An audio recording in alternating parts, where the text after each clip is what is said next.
মধ্যপ্রাচ্যে বর্তমানে চলমান অস্থিরতা জ্বালানির মূল্য বৃদ্ধিতে ভূমিকা রেখেছে বলে জানিয়েছেন বাণিজ্যমন্ত্রী খন্দকার আব্দুল মুক্তাদির।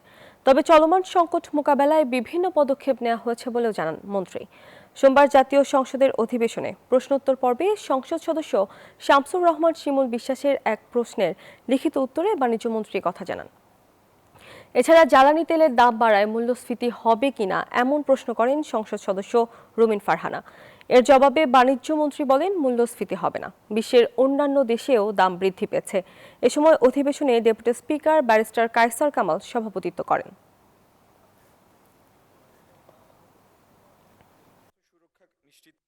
মধ্যপ্রাচ্যে সাম্প্রতিক অস্থিরতাকে কেন্দ্র করে বৈশ্বিক অর্থনীতি ও বাণিজ্যে প্রভাব ফেলার সম্ভাবনা রয়েছে এবং সারা বিশ্ব যেহেতু এই সম্ভাব্য প্রভাবের আওতাধীন, বাংলাদেশ তো নিশ্চয়ই তার ব্যতিক্রম নয়।